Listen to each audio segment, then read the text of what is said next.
Hi everybody, it is April and I'm in my craft room. Today we are going to use the half square triangle to make a chevron quilt.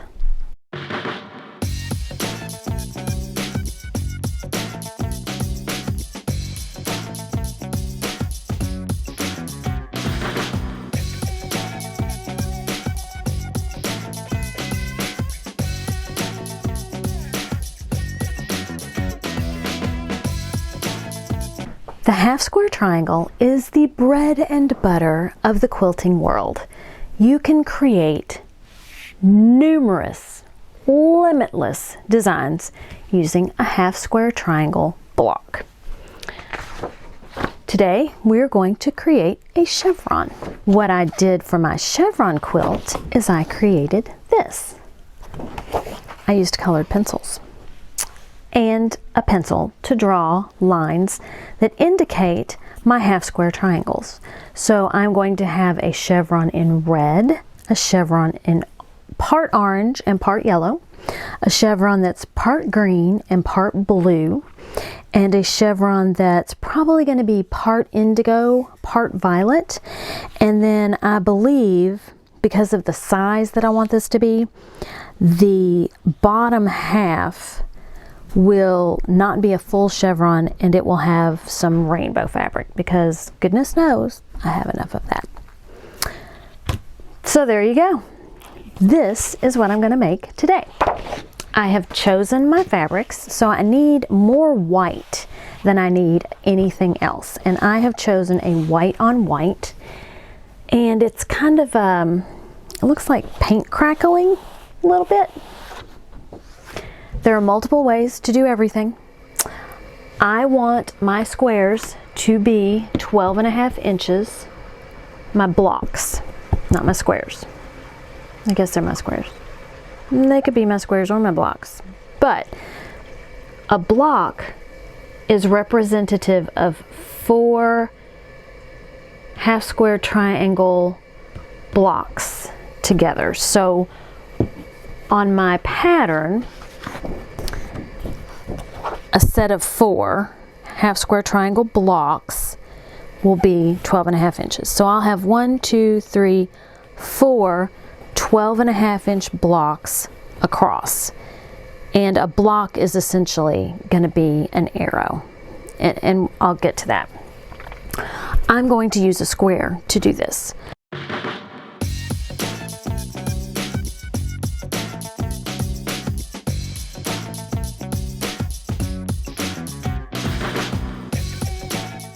Is we are going to put our fabric together, right sides together. So here's a 12.5 inch square of my indigo and a 12.5 inch square of my white fabric. And I put them, the indigo's a batik, so it really doesn't have a right side, but my white is facing the right side of the other fabric. And then what I'm going to do is I'm going to stitch a 1/4 inch seam all the way around the block. So let me go do that. Hold please.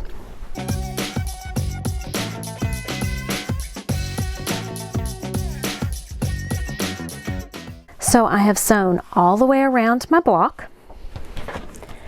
Break out my ruler. I have a rotating cutting mat, which makes it easier to cut your fabric multiple directions on the same piece of fabric. You don't have to move your cut fabric and then take a chance of getting it out of alignment. Not a must-have, just a nice to have. Then I'm going to cut from corner to corner on both diagonals.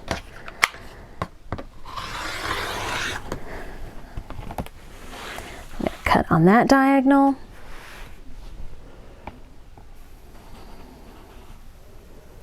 I'm going to cut on this diagonal.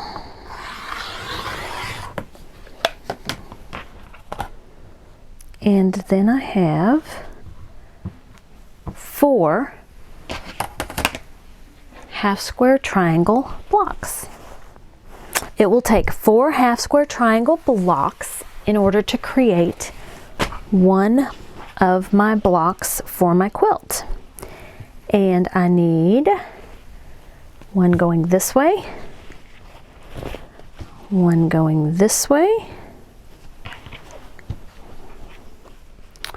one going this way. Ah, my helper's here. I'm so happy.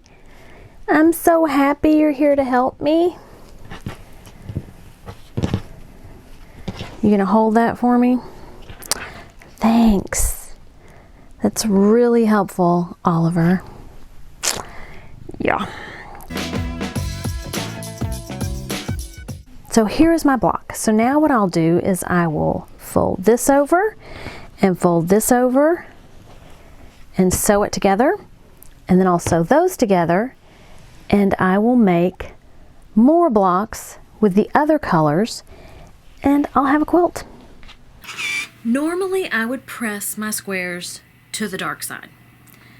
In this case, in order to get my blocks to nest together nicely, I have to do every other one. So here I'm going to press my seam, and this one I am pressing to the dark side.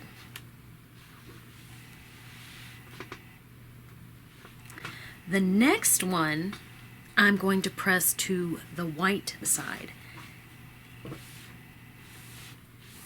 and I will show you why.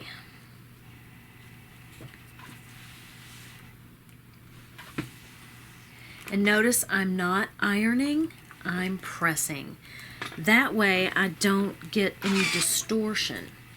So I need to put my blocks together like this. And I haven't trimmed my corners, but I will. So when I lay these blocks together, I have one side being pressed to the right and one to the left, and that allows me the ability to interlock these two so that my seams match.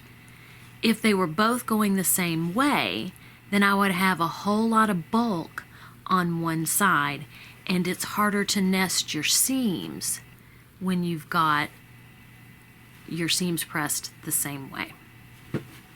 Once all your blocks are cut, you will notice that you have this little dog ear hanging off the edge of two sides. In order to avoid bulk in your quilt, what we're going to do, and actually I don't need my big ruler, I use my little ruler for this. I'm going to trim off that little dog ear so I have a nice clean block.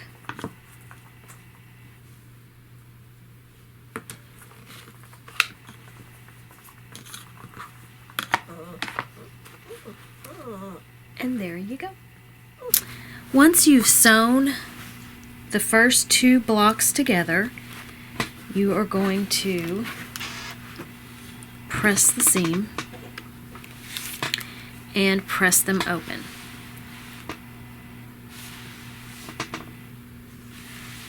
So this is a downward pointing arrow. The next one should be the upward facing part of that. And what you want to do is make sure that you press this seam in the opposite direction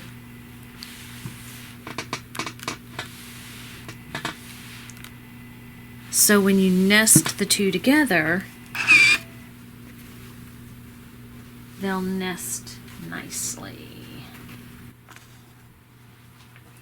Alright, so I've sewn the two blocks together. So what I do is I bring my pieces back over to my table. So now I need to put together my blocks. So I'm going to flip this over. I've got one seam going to the right and one seam going to the left, which enables me to match up seams. Same here. One seam going to the right, one to the left. So I'll just stick a pin in it so I remember which side I need to sew.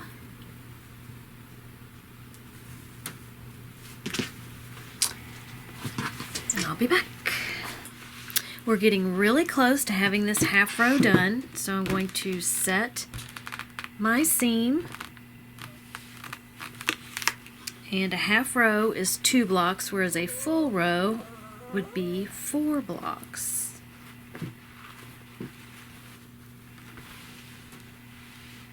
So here I'm going to press towards the bottom of the arrow.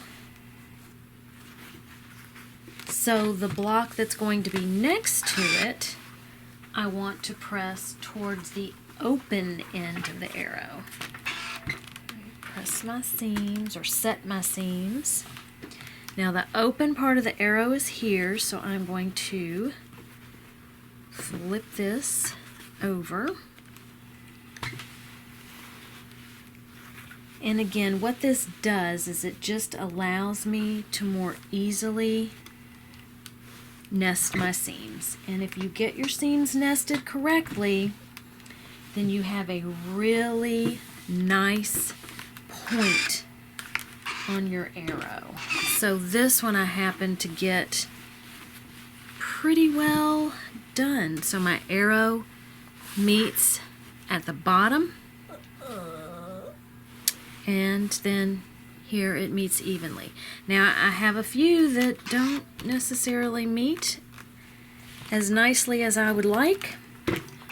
I'm not going to rip out stitches to fix that. If it really bothers you, then you absolutely can rip out your seam and redo. But mine doesn't look that bad, and by the time I get all of my blocks put together, it will be a-okay. Okay. So here, I can just lay this out on my ironing surface, because it doesn't matter which side I sew on. They're the same. So I flip it over. I can nest my seams and go finish this half row. All right. Here is my green half row. And I'm calling it a half row because a full row looks like this. And it goes, it's actually 4 12.5-inch blocks. I have one full row of red because red is my favorite color. And the rest of my rows are going to be half. So I'm using the Roy G. Biv red, orange, yellow, green, blue, indigo, violet. So my red row is one row. I'm going to have orange and yellow on a row, green and blue on a row, indigo and violet on a row, and then a rainbow half row. And I think what I'm going to do is put a rainbow half row on top as well to have some uniformity. And my high maintenance dog, come here.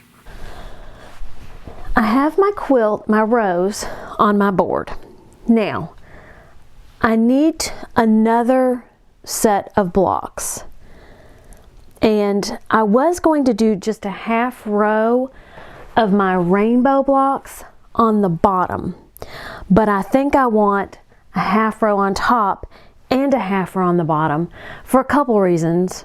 It'll bring it together. And for another reason, this does not look very long to me. It looks more wide. So I want to get some length on it because I like my quilts to be longer and not, I don't want a square quilt. So I've got these and I'm going to place them on my design wall so I can get an idea of how I want it to look.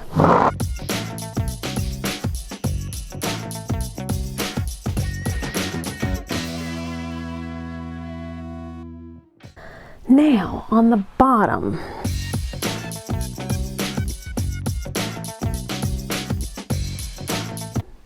yeah, I do like it. Okay, because my arrows are coming down and then my arrows are going up. Okay, so let me get those together. I have put together my top border and attached it to the red chevron. I've put together my bottom border, which you probably can't see, and I've attached it to my indigo violet chevron. And now all I need to do is join my rows together. I've hung this up. It seems really, really big, and it's 48 inches wide. 1, 2, 3, 4. So I know I've made quilts that large before. I thought I had anyway. But this is it. I really, really, really like the way it turned out. I am going to put a border around the whole thing with the same fabric that I used for the top and bottom. I think that will just really bring it together. And I wish that you could see it better. I'd like to thank you for watching my video. I hope that you found half square triangles intriguing, especially in the form of the chevron quilt. I'm very pleased. So the contrast between the white and my rainbow colors in that quilt just makes it pop, I think. When I started this project, I planned on using a die cutting machine. I have some build a block dies from Crafter's Companion, and I had a little issue. Not only did I have an issue with the die curling, I also didn't calculate how big my block was going to be, because I was going to show you how to cut it out with a 12.5 inch square. And this is a 6.5 inch half square triangle. So to me, that meant I would get a 12.5 inch block when I was done. Now I was wrong. And I should have known that when I held this up. Still haven't figured out how big. Well, I think a 6.5 square inch triangle makes a 6.5 inch square block. So I'm not sure what size triangle. I guess it'd have to be a 12.5 inch square, half square triangle. Duh. Anyway, I didn't really think this was going to happen, but I will be using my Crafter's Companion Gemini at some point, because I do want to use these dies. And in the dies defense, my cutting mats, they were pretty wonky to begin with. So, more to come on that. So I ended up having to cut it all out by hand using my 12.5 inch square ruler. And I can't cut a straight line to save my life, but it turned out okay. I hope this video was helpful. I hope that you go out and make some half square triangles and maybe even make a chevron quilt. Have a great day. Eat some chocolate, and this time I'm not going to eat a Heath bar, just going to eat a little M&M. And be kind to everybody. Until next time, bye.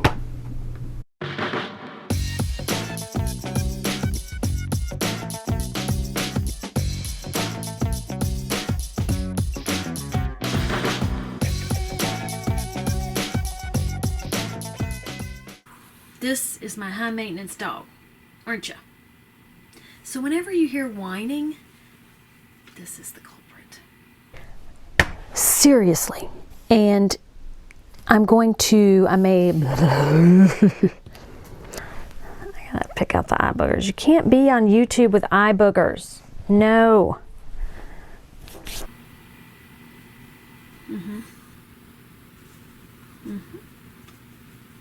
Do you have anything to say for yourself? No? Chica kisses? Chica kisses? Chica kisses? Thank you.